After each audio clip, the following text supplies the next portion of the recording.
Salam alaikum wa rahmatullahi wa barakatuh. Bienvenue dans ce nouveau cours. Aujourd'hui, on va voir Surat al-Munafiqun. Donc, on arrive à la fin de la première partie du premier chapitre, entre guillemets.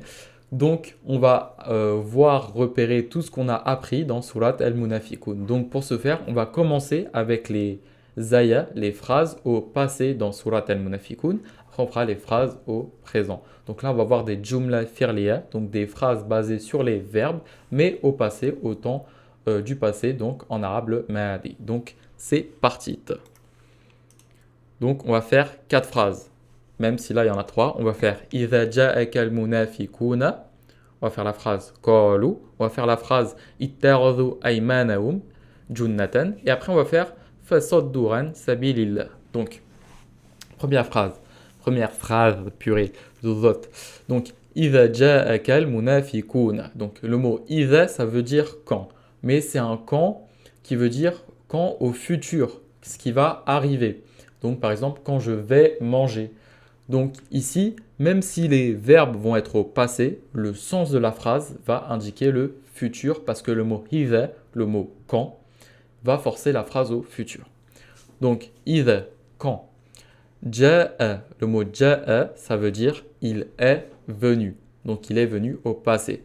Ka, ici c'est le pronom attaché, donc le pronom attaché qu'est, du pronom indépendant enta. Enta, ça veut dire tu. Donc, il est venu. Ja'aka, ça veut dire il est venu à toi.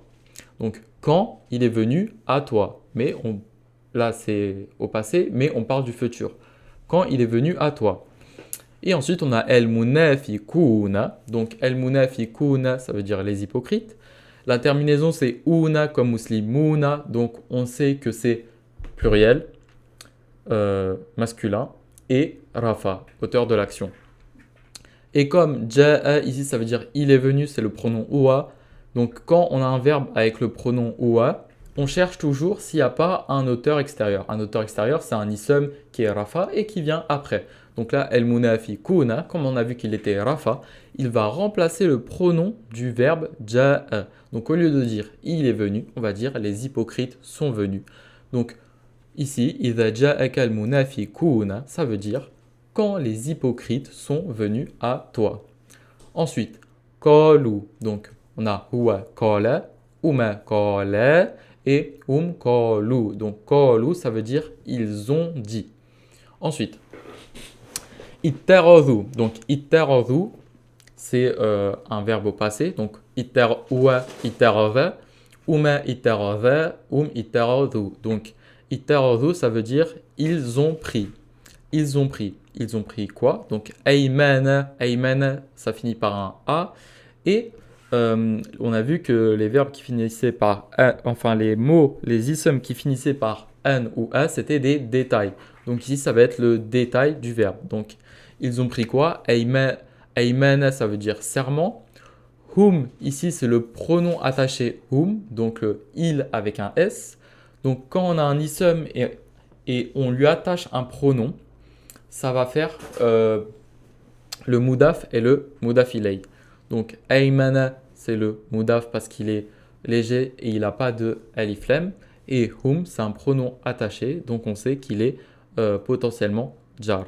Donc aymana mudaf, hum mudaf ilay. Donc il y a un 2 entre les deux. Donc ici ça veut dire serment de eux. Donc c'est plus facile de le traduire par leur serment. Donc ittaradhu, ils ont pris.